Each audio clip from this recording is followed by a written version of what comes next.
Okay, good evening, everyone. We're going to get started.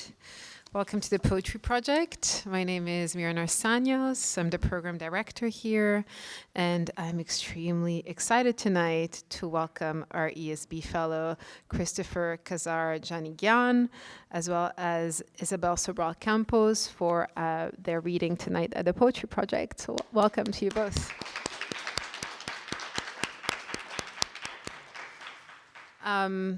This is our third, I think, ESB reading of the season.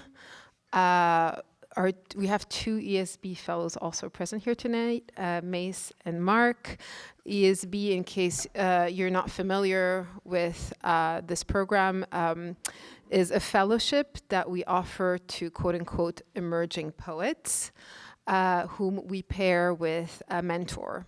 So they get to work with a mentor for the duration of, I think it's a 9-month period, in which they have like sort of monthly meetings and discussions about their work. So Christopher's mentor is Julian Borlansky, who couldn't be here tonight, but sent their introduction. So we will hear Julian read in a few minutes. But before we begin, a few announcements. Coming up at the Poetry Project, we have a reading this Friday with Kieran Finlinson and Salma Shamil. Then we go on break for a week. I think it's Holy Week. The church takes over. And then we come back in April with a celebration of Fanny Howe on April 8th. So also, if you're around for that, please join us.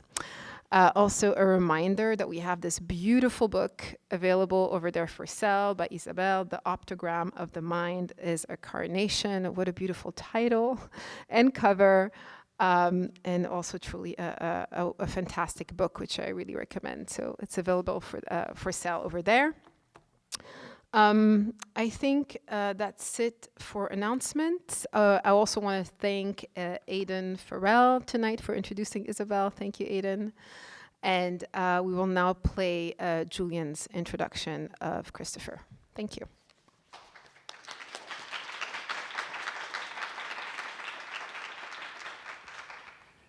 Hi, everyone. My name is Julian Burlaski, and it's my honor to be introducing Christopher Kazar Jagenian. Christopher Jagenian's current manuscript in progress, based on the Armenian concept of Azgagrakan, which translates to tribe writing, is a ballophrastic engagement with indigenous Armenian folk dance. The question of how to render or transliterate these dances, which range from a dance for the fermenting of yogurt to one that imitates the shuffling feet of restless horses, is the force that drives Jagenian's engagement.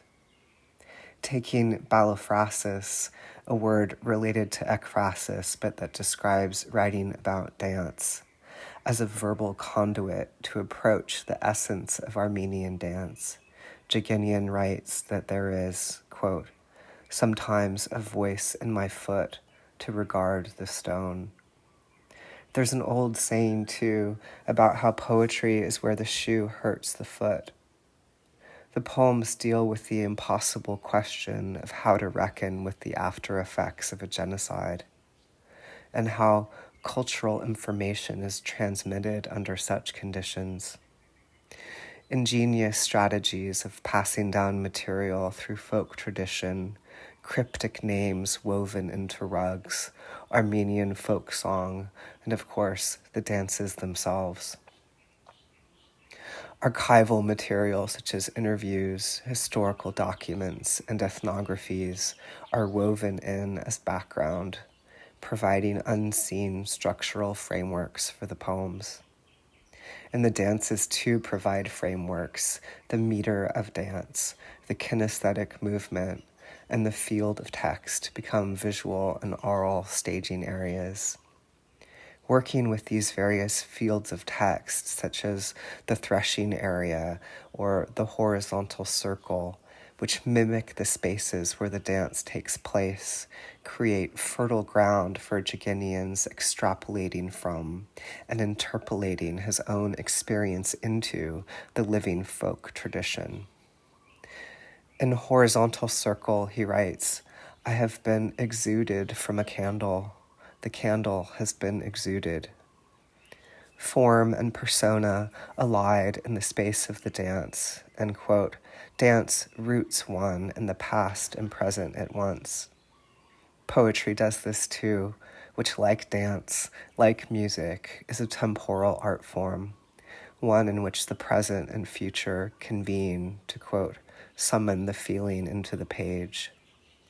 And sometimes we have to regard this feeling slantwise, as Jagenian says, like a, quote, "bird with one slanting eye," where the interplay of lyric and history are melded in the crucible of poetry. The result is a poetry of tough, tender beauty, malleable as wax, strong as flame, light leaping to its feet. Please give a warm welcome to Christopher Kazar Janigian.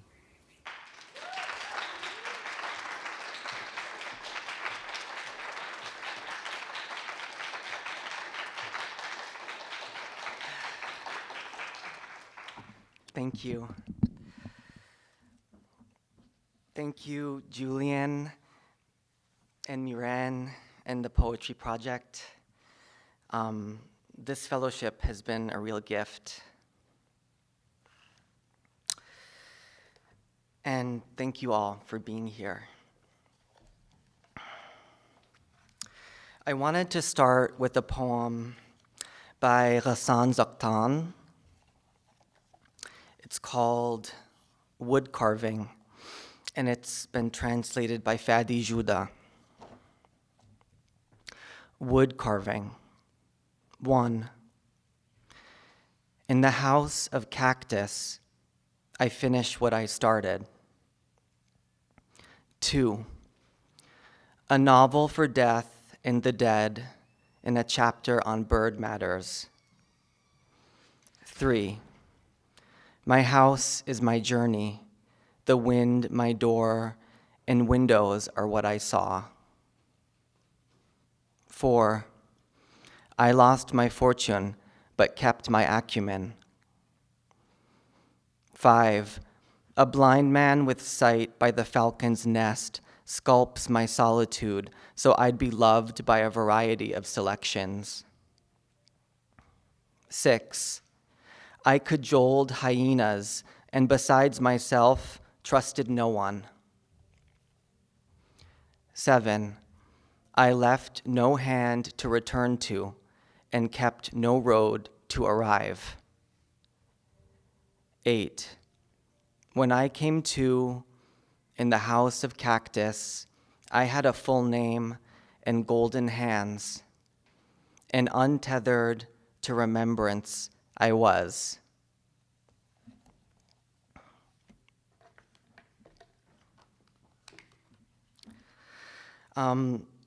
So I'm going to read some poems from this manuscript in progress called At the Call of the Dance Puller. The first poem's called Come On to My House, Come On to My House. There are 2, plum, date, vent, lung. Wasn't there everything I wanted? Wasn't there everything there? Apex with smoke, garments with ink, once, twice, go, fig. Wasn't there black foil, eyes? Isn't it enough to look out on a day with black foil eyes? When the panels on the roof stopped glinting, it was revealed to me that they were never there. And a duct opens. Acid pour through the hewing machine binds our apex with smoke, garments with ink. Our homes face each other. Palm-sized birds flutter in the yard, then stop. Crackle when this happens, crust over paradise, cloud. Nearby, several knots come undone, the synchronous known world loosening in blue lucent bullets, some architect, some keel. Are these silhouettes you can feel? Do I see the calmness off the edge? Do I empty my arms of the heights? Do I ignore the business of budding by my feet? Cold, cold, the reason why I am cold. The frame is then a spray like green. What architectures are there that pass you by? Can you love a circle? Can you love a slant? Does the sun touch these still, and is this okay? There's an eyelash on my plate, but I eat it anyway and don't tell. All the flutists line up and play the same note. That was a lake lapping at the black.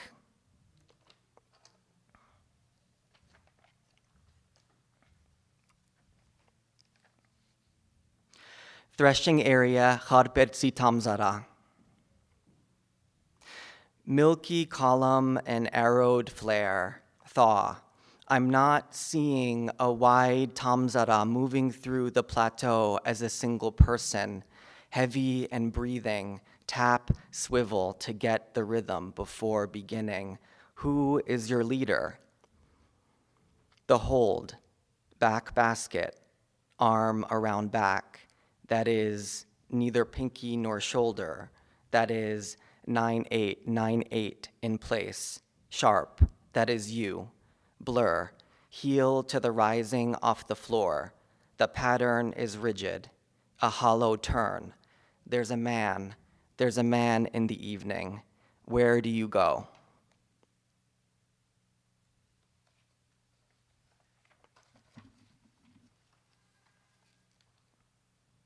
Sighting.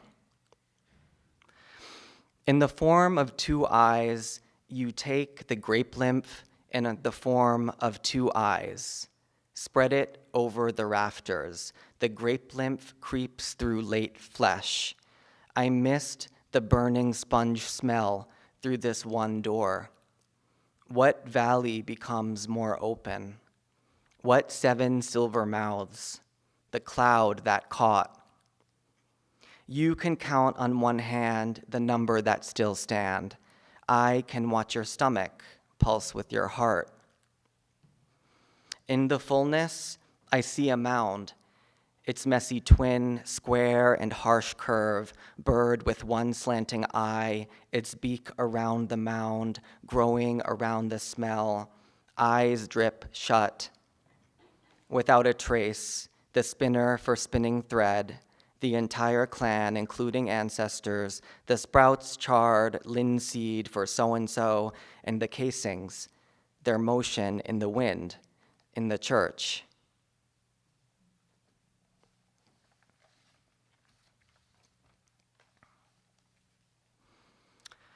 This next poem has the word soul in it, and that's like the soul as in like the foot, not the other soul. What is this door? What is this hinge in the half-away?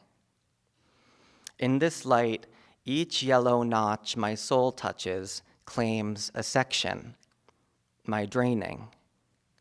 The lie of the cellar, of the attic, large pinch of salt in the black mug which encloses my mouth. Whose house was I in, where the lights lurched all night? Did you leave them on? Did we leave them on? The gray leaning in. Borrow, borrow, borrow, steal. And if my eyes resume their position, but feel as if rolled back, that elegant tug. Shallow dome hovers over the living room. Shipyard jaw, water that passes. Stream in the morning, I say, good morning, dear. All my ships have pulled in, transformed me a bit, touching the harbor fish. They are waiting for me. How he laid, how he laid. They are bobbing far, not too far. No answer for my good morning tongue swells in the calling.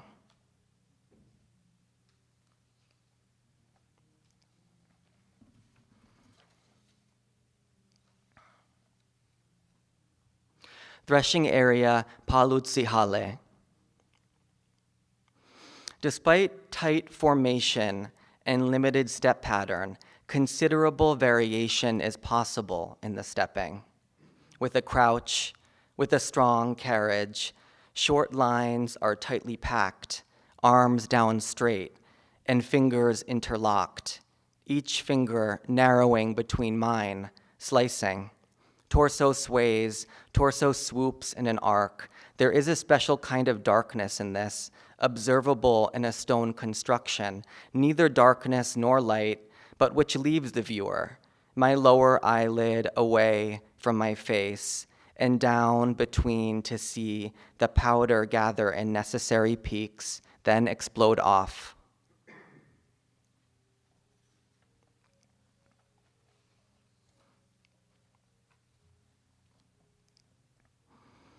Siding.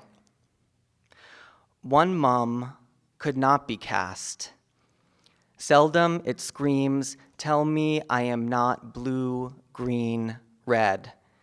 And seldom it arches toward me an optimum ripeness for fresh anise, and uninterrupted ever since Arak left in a cellar, its milky 3 stages of distillation he dipped in a flooding. The creases on the nail bed, the hollow below the knuckle, his ring, where it was not the right color, not the right disintegration. The finger could not weather. Lines on a clay vase face me, no matter which way I turn. Belly narrowed to neck. I expected 5 bodies. Dead Vorormia in an empty house they sit. Lord have mercy in an empty house.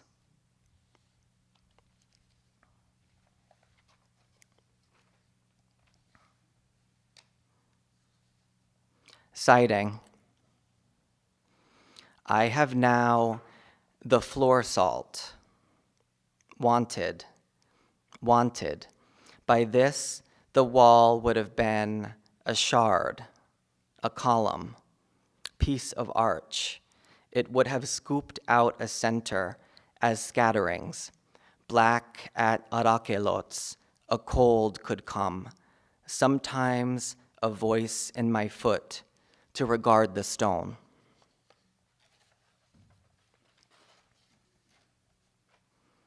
I'm just gonna.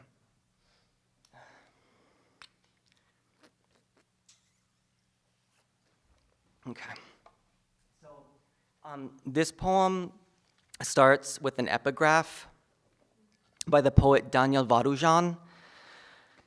He was among the poets and artists and intellectuals rounded up by Turkish officials and killed at the start of the Armenian genocide in 1915, which unfolded under the cover of World War I, and which is still denied actively by Turkey today. Actually, just last week, a filmmaker tried to screen a film about the genocide, and she's now facing trial for it. This is flooring. On the threshold of my cottage, who is sighing? Daniel Varujan. I'll tell you, we had turquoise paint, enough to cover the split side of the building. When they called us down, it was colored and ready. Whoever couldn't come hid with the stemware. The dishes were wet still. It was like a picture. The steam from the stove, the traveling over distances, the distance between one damp arm and another. We just stood. The shapes continued. Might I describe these gates, walls, twice further, twice back, a veil, a hole, a crinkle or gap, there's an itch. Krikor finding the thigh bone in 1909. Krikor looking at the ruins of Armenia before more ruins to be, an elimination thing. No, left, ovoid interior, hollow, arch. Saint Krikor the Illuminator is circular, tower-like. As it rises, it narrows over the, quote, colossal tear of the unfathomable valley, quote. Thus, no stone remains on another. The fragrances of the princely gardens where we do not even find one tree today. Not sure what I'm looking for at this point. A blur from the corner of my eye. I have to draw a line from the origin. C connects to A. A is connected too. See, now that's because I rotated it. That's the origin, the center of rotation, the scribbling above me, the sound of a rearranged chair. Harrower comes speeding over the limit of apricots, step. It comes now, step wait, the heavy rhythm of a cane. The cotton, the absence, the corpse. The cotton, the absence, the corpse. The cotton, the cotton, the cotton, the absence, the cotton, the absence, the corpse. Blue wave, my view of an eccrine gland secretion. It's time to cool down now. It's time for evaporation. Sodium passes over his temple. He hated American bread, said it was like a coffin, a dragging, a bird foot, fabric over the water. My right knee bends to meet my left. Step, the anatomy of stepping. Lurch, hunch, blend your function. Heel strike and support. Toe off your stance phase, your swing phase. Walking involves all joints of your lower limb.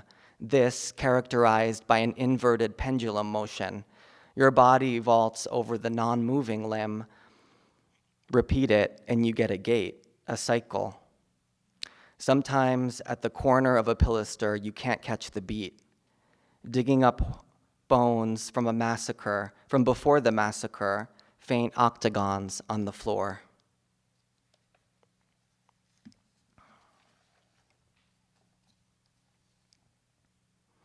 Threshing area, catching varen. And is this supplies? The fabric is felt, blue work, yellow, work the production of felt, shaped like a web. Now it's a shape, these triangles melting at their points. The men make felt their steps, reflect the constant movement of the production of felt, constant stomping method to compress the wool. And is it enough that they've been howling, pushing with their feet, the method to roll the fabric back and forth across the floor? How long can you watch this permanent press of steps? Groan in danger. Don't know, just prepare. Crouch over as working felt. Stomp and place no weight. Swivel, advance, and crouch. Over and place you step. Rise to the front from the essence of your face. Turn. Crouch, over, no weight. Join and let go. Hop, complete. Grasp, grind, spin, sew. Everyone wants their foreheads to the glass to see if it's warm, and if it's warm, spell your end. Lentil, lentil, or red lentil.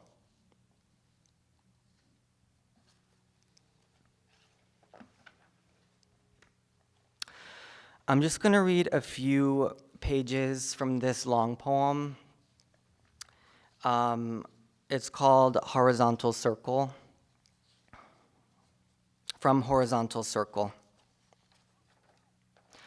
Below the eyes, she remains twice veiled, a red apple and a red handkerchief. On Saturn, auroras are mighty and green, pushed by the planet's winds. Why can't we measure the length of a day there? Why can't we measure these fires, these handless figures, foreheads tied with ribbon?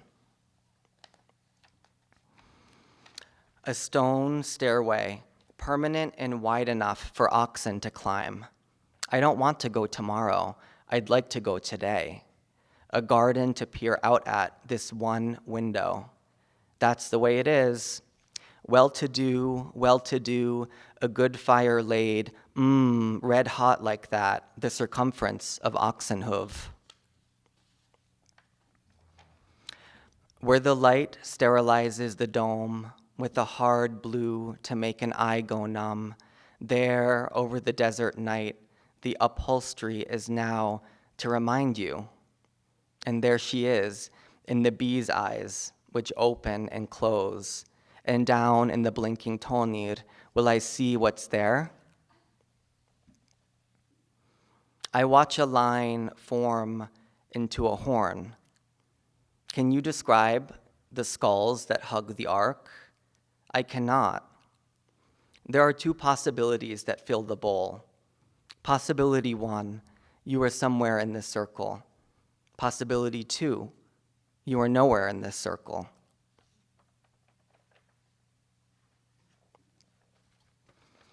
And I'm going to end with this poem. It's untitled.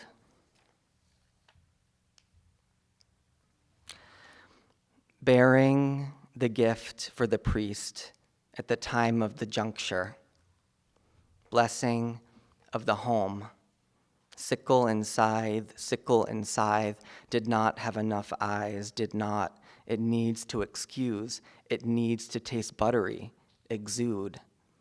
It is a beautiful night. What do you do on a beautiful night? Thank you.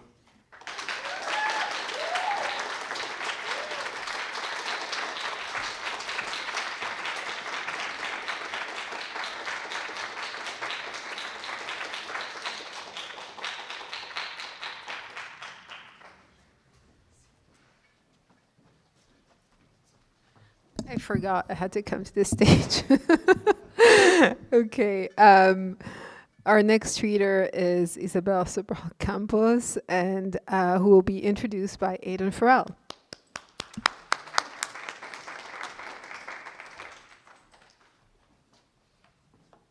Hey, y'all. Thanks so much, Mirene, for inviting me to be a part of yet another incredible lineup at the Poetry Project. Thank you, Christopher. That was absolutely gorgeous. I'm excited to read more. Isabel Sobral Campos is the author of The Optogram of the Mind is a Carnation, selected for the Future Poem 2023 Other Futures Award, which I am biased, but I highly recommend you purchase if you haven't yet, as well as 2 other full-length poetry books, several chapbooks, and a collaborative translation of Celeste Tavares's Lex Icon. Her poems have appeared in Fence, Boston Review, Black Sun Lit, the Brooklyn Rail, and elsewhere. She co-founded and edits the incredible Sputnik and Fizzle Press, which I also recommend. Also biased, but also recommend.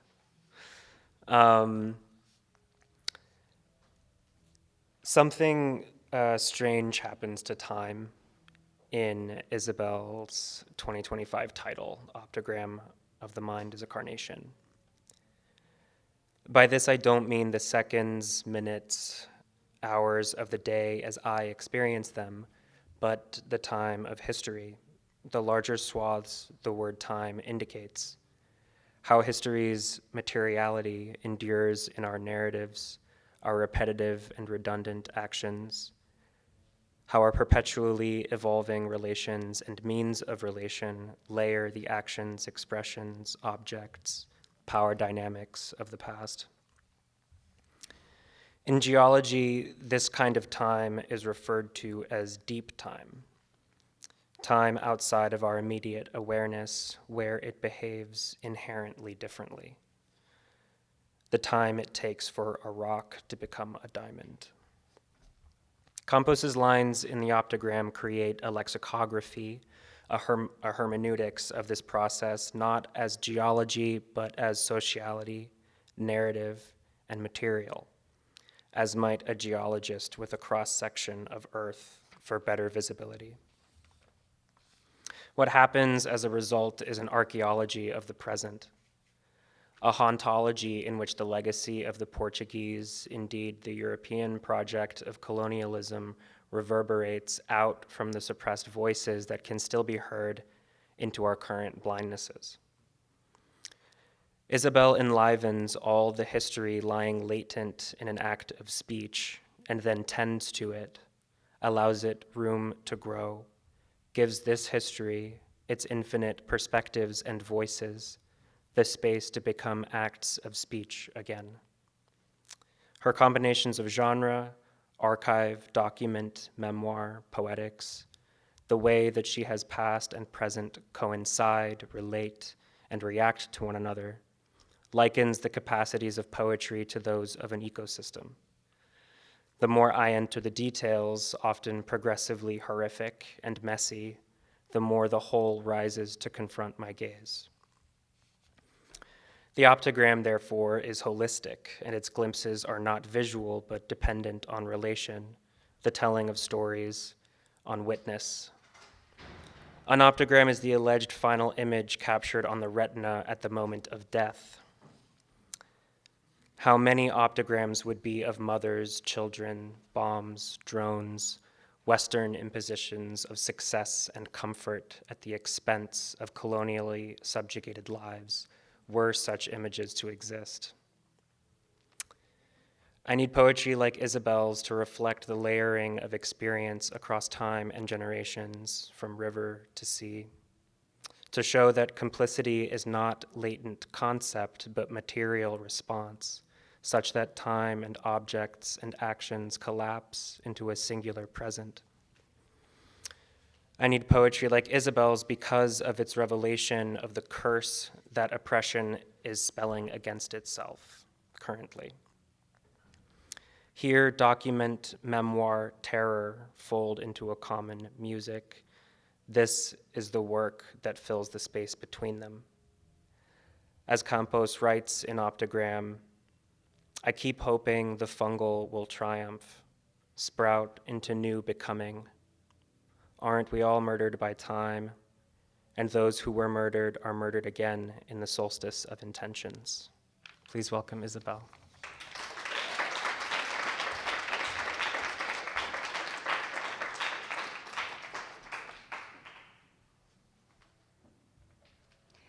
Hi, everybody.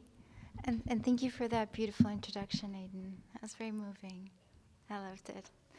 I'm just happy to be back at the Poetry Project, New York City. I love this place. I just have such beautiful memories from being here. And thank you, Mirene, and everyone for inviting me. I actually, I'm going to read from the Optogram, but I also wanted to share with you this new poem. And it's very raw, so we'll see. We'll see. And so I'll read from that, and then I'll read from the Optogram. I think I can have time to read the entire first section, so I have plenty of that. And the new poem's called On Doubt. If you extend your hand, touch my cheek, do I know how it feels for you? How fire or warmth may rise from my skin to yours, but it is now from your skin to mine. And if you know terror, can I discern it from my lyric luxuriant string, a flaming womb of the beautified? I protect the dead corpse of a God in whom I don't believe. I believe in the earth that bears me. I believe you lay dying across the sea. Once I was formed, my eyes faltered. Light shone first as symbol, life as sweet darkness, the shapeless world harking, its bob of organ form. My birth mostly like yours. My palm similarly scrawled sapling, roots and branches mine, and not mine. If your unknown face emerges in the virtual space made of grains in vision, sent pulsing in the binary processes of all interface, scribing a sunk dejected dying, your face in undying waters floats, yet can I know how it feels to crust such sadness in one plump line of mouth and nose? May I understand the impassable curve at the eye pointing to an unseen where your face tells, hurt boats onward. May I feel the rise of this eye and understand its vision, departed from the hindquarters of a failed God. I believe the eye, with its defects, sees nothing beyond the fact of soil and boundary. I believe shadows crisscross in the cell telepathy of all bodies. I believe when you fear and die in the swarm confusion, I remain otherwise luxuriant in the carving the diet scripting leaves. The face in front of words impassable. Can I comprehend what the lines in the eyes know if I cannot feel it, not even as beginning, as no deed erupts from entrails to fasten your suffering from its meaningless fall, a divinity feeding upon devoured things. Yet when we think of a child, of the certainty of a child, I am sure I can parse. It chills me. How can I know your hunger, so it fulminates and ruptures analogy onto the real? The ghouls plague the heart to breathe upon your entrails, your matter sheds ending, and our two earths gravitate in lightning of opposing orbits. My eyes imagine the rubble slaughterhouse, yet how the body kneels. Can my body approach? How to contemplate the distance between you and I, knowing our bodies phototropic in their lean of light, jumbled, your face arrives on a whim of time, the chance of a boxed robot, while I release my fall emanations, purified to receive your presence. Can I feel the ruin, the total incapacity before a child, how the mind wanders? My mortality, a salient weight, yet not salient like yours. My imagining, not an inch closer. I contemplate the silent stare, the hidden inexistent. I hear the fictions of justice, the fictions of law. You will toss like a lion and turn to real stars, thinking desolation. How to know what yields when you stare at the insectile reality, the quotidian angst, how you sustain arborescence of superimposed hand, the image in my mind enveloped by ideas of yours. Are you volumic, constant disparity in the present? You exist across the sea, dying in dust, while I name myself human. I call you human, proposing this not to oppose each other. I am the human here, you human there. I trust my skull lulls its emptiness inside and cut invisibly in this unseen. I live, yet my flesh may suffer burning if burned. A person is containment. To know, I pair the image to abstraction, wrest the tendon from its shape, pulling myself to the proposition, it is. You're undoubtedly there. What it feels to stand by your dead child, clothed in nothing but fact, thinking no God may come forth, thinking only your body now, being certain of. To imagine how you persist, your knowing forming an image situational where catastrophe coalesces, producing a shiver, the imagination can, I see, produce sweat in a body and inaugurate a mood willing of devouring creation.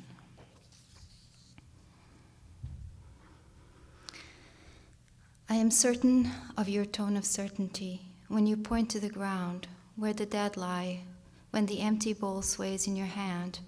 I am certain when you look at me from within 1,000 eyes, when I can't look back at your knowing the gulf from where others look on, at your watching, certain emptiness lies in the ground in the bowl. I know you know. You are surrounded by death. I'm certain of the certainty in your face.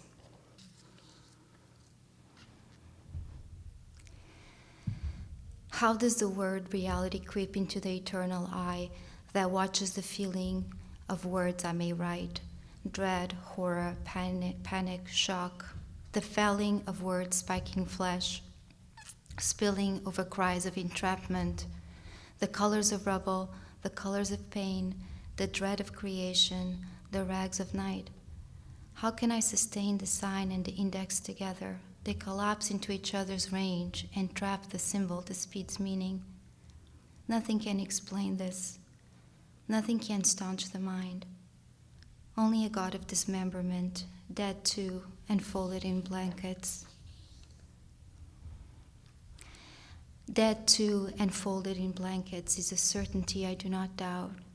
Yet can I touch the ground of your pain or embrace relief that it is not mine, rationally knowing it could be, yet knowing it unlikely for now? Is this why I should care? I care naturally, but why naturally? Perhaps Cain carries the mouth of a thought beyond the possible mysticism of the organic presented as unfathomable equation of time and space. To say infinitude, then think of a dead child. I shudder to say mine, although that gets closer to the feeling.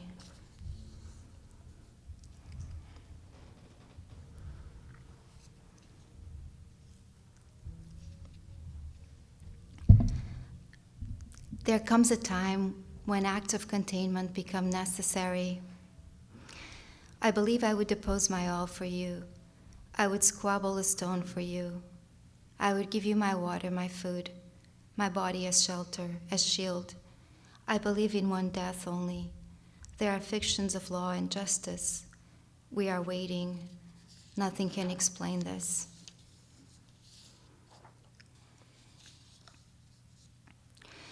My hand has a small question, reality in question.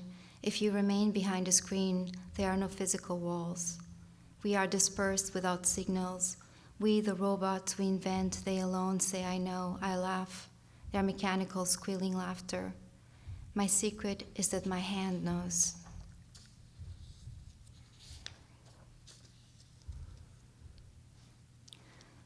My life consists in my being content to accept many things.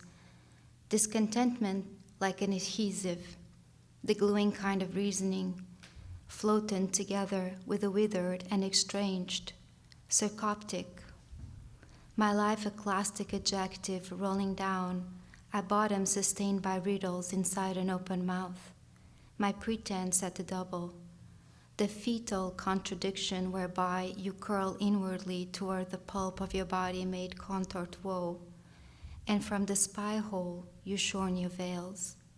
My life has this slanted form of auspice, cachinnation of red glow, immoderate suffix. My knowing sprawls internally, vibrating like a pain, a knob of the many unwanted things. The lump of an edge screened beyond a point, from where the abyss glides and glares. In this proposition, what is offered is the possibility of life. For undisguised, all see it advancing and perturbed in the slash of validation. The form of life arpeggiated in the gloom fanning shape of rain. This deflated movement sprawls, steering the many vectors of the possible.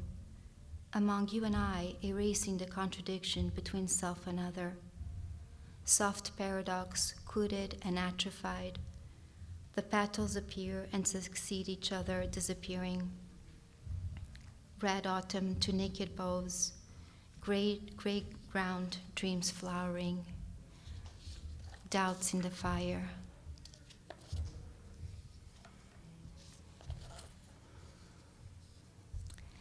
If my picture of the world, its own deft mythology of propositions, exists in the web of hypotheses from which other hypotheses spring, then the world succinctly inside itself, because we use judgments as principles of judgments. Yet my hand endures and may touch, but not if you lean away or pull back. My touching is our coming near. Your touching, my bending, leans over your center. It is just, I believe your pain exists. Light dawns gradually over the whole. The mad insanity becomes sharper at the time. You see? That's the new poem.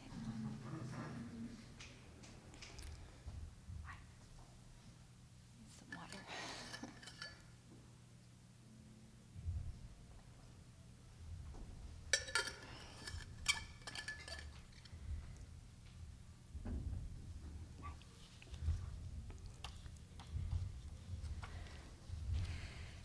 The opticum of the mind is a carnation.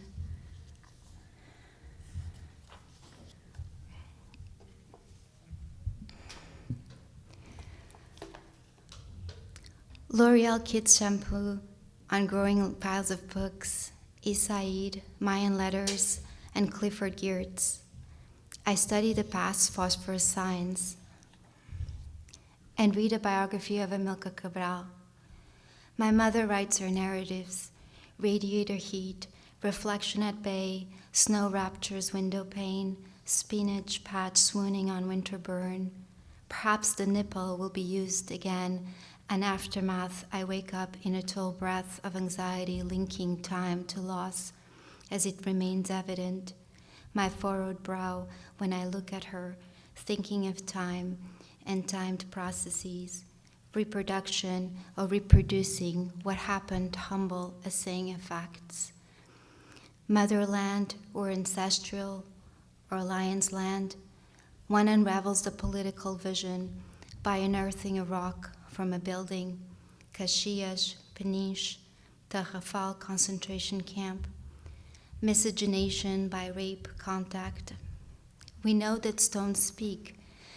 Their actinic light rumbles, the unineffable shape unbeknownst to urban colonials, lapidity of nightmares. A stone's transudation has a murmuring moan.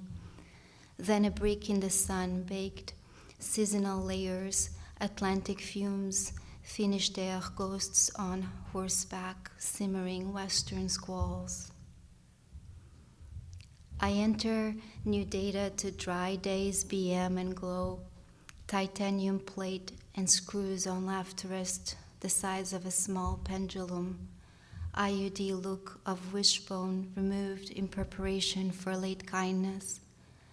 Opal vibrator stirs it while setting, a digital forbearance whizzing lull of boiler, fridge, laptop heating, drone, pit sound of sliding muteness.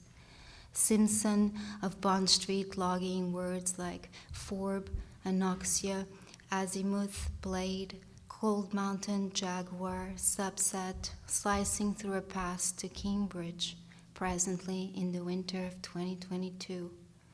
World's End, eminent air molecules, weather feedback loops, blurring vowels with each year over those understood, as iterative and interrupted adaptations of selfhood. I ask a narrative of historical reckoning as lived, anticipated, bending my mind toward humility. The architectures of silence, infinity router pulsing, piano keys, salt grains on doormat, snowshoe melt, wood rash, spare tree, bordering front window of wires, tarmac, rabbit print of various paw trails, the seepage, snow, the lodge, girded hand crawl. I will tell you what I remember of my childhood, but first, my mother writes, I must situate you in the former colony of Mozambique. HB, soft pencil scribble, line hovers between I and T. I draw a speck in the glittering words, surmising mind, eraser, electric sharpener, so my mangled hands draw when they can't further type, shaped carbuncle tendon knot, scar tissue of molded Ursa Minor curve, on left wrist, the pedigree inked black. My begonia in a terracotta vase, waving imperceptible creep toward the light, beanstalk painting, pearl necklaces from my mother's mother, in archaeological box carvings of old perfume, but my mother's beginning as if claiming the mythical, while here for reflection it bears differently by the splotchy tiller light. Rain, trouble, snowpack, slush, rivering down a natural warmth, necrotic Walmart veins, noiseless cornels of squished footprints, the small-made world of boot ridges, malleable painting of animal flight, Somenz's lineation flow, subnivean soprano from linoleum nocturnal crib. My reality deleted in the capitalist spectrum of sameness, the holocenic travesty leap from left to middle lane toward incommensurable exit, dynasty mall, Amazoned shopification of livelihood. What makes it ever impoverished still is a clarion isolation chatter, undulating email to retina, brain mothful soporific of triad, sleep, juggle, speak. Laborer still the single category when not dwelling on 2-week vacation. My savings focus on reading time. Who would know it'd be a dream? Futile, yet deprivation returns bedecked in rustical flickers. I keep hoping the fungal will triumph, sprout into new becoming. Aren't we all murdered by time? And those who are murdered again in the solstice of intentions, and the remaining stories are soaked through grief, obscures unless one refuses simplicity. Yet the many surfaces of era. We bought an apartment with a loan and went to live in Benfica. By April 25th, 1974, our place sheltered first your grandmother, then your grandfather and uncle. They came because of an incident with Frelimo, who was killing everything that moved from the city outskirts to Alto Maier. My parents were frightened. They lived next to the governor's palace in Pulana. I would be elsewhere without this house or motherhood, the photos of me before and after, and the before. The before was not recorded except for the exclusion of the exception. I'm cheeks, eyes sunken. What slew me was work I experienced as brutality, somewhat late, before precarious work, but just one, me. For the me, the measly was enough if water rained like a wheat field, an ocean between previously the land of birth and after the land of work. Science, Sinfum, harbor of apophatic warfare, whilst the liberated colonies became congenital to world economies. The metropole spawned tales. Violence morphed, swept, disfigurement persisted. I camouflage, a transient, defaced self. I blemish the octane in me. I discolor a dropping, marred by narrative helm. I do not keep this marbled history, of course. I live on unceded land of the Massachusetts tribe. I work in the pattern of emptiness, tangled in workforce, ocean of wheat displays, a still nascent, still metaphor fished from what away. Dug crenellation, O brook, my entrance of beer and mouth, my doormat of lithic remnant, my wrangle of not vulture, of picking garbage or carcass, the cloak I wear, tiramisu froth in step bellow, for this intonation rings spear beneath written voice, molded pitch. I relay shame for my favorite slog life, email flow hurling, work drone overseeing, assembling the visible, programming, calendrical breathing. A wave film of dirt, ocular transparency, a stirring of joy may stick, or a colonized disguise, burbling brush at the edge, checkerboard, phototaxis equals inanimate movement away or toward light, a shadow slight tilt, shaking of street lamp, whiskers vibrancy, a move disorder. The roar hovers inaudible, a sediment underlying, the body remains barely alive if sameness becomes a seized benefit. I want to find a thinking network in the arms of books, yet my brain, hijacked by these signatory claws, I endorsed pacts here in Cambridge after wars changed little and reading inhuman bondage. The Talmudic coffee cup of 5 a.m., revelation, bleached fence with spackled egg yolk, the squeak king mouse of complaint in the chimney conduit, and the cursory flow of speeding cars from Alewife Brook Parkway, butternut heirloom on the sickly chair, but decay, frayed sleeve of discolored, puffy gray, my jacket and sweat, a temerity of awakening. How to write about you? Is it I, the single hollow within? When I look from within I see swallowed by space, the holes opening through cement gutter to devour the inkling thought. I stream across time, a post-child pustule of decline living in close propriety. My depression as a kid, I often thought of how it would end. To refocus, the study of propositions, encastellated alphabet, the marbled liquid, a coffee epiphany as nubular initiation rite. I look at the black fluid, I look at the mirror, lies quiet. What instirs exalts rage, consumes words, slumbering in the pancreas. The rib deflects verbs with its marrow. Residue speech does not linger in the cut. A throat, my spurious gargles, I gag on the numinous calling, labeling wordless to witnessing, spasms cushioned by comfortable lighting, central heating, organic foods, composting, legal status, the freedom to not make hard choices, not compromise on their protection, gulp bullets on behalf of children we die. This morning, wrapped in 1,000 nights, on the edge, sprinkled, Lycée International.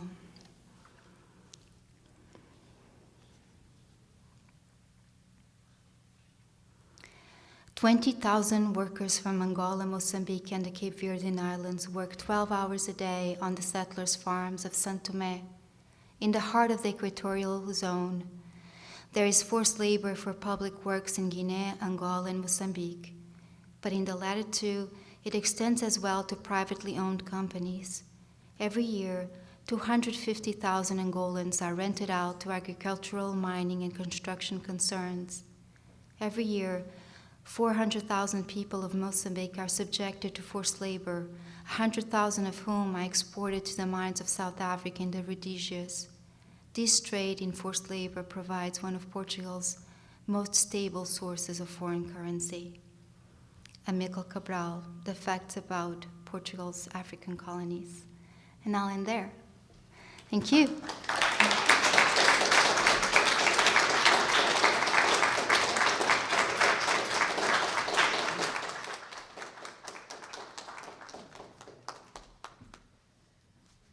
Thank you, Isabel, for this beautiful, hypnotic reading. Almost, I was almost entrancing. Christopher, for your beautiful reading, and Aiden for your also equally beautiful introduction. I want to thank also the poetry staff, the Poetry Project staff working tonight. Pedro at the sound table, Gary at videography, Heather, Will, and Nicole, as well as our volunteers. And thank you also to you for coming tonight, and I hope to see you again at the Poetry Project. Thank you.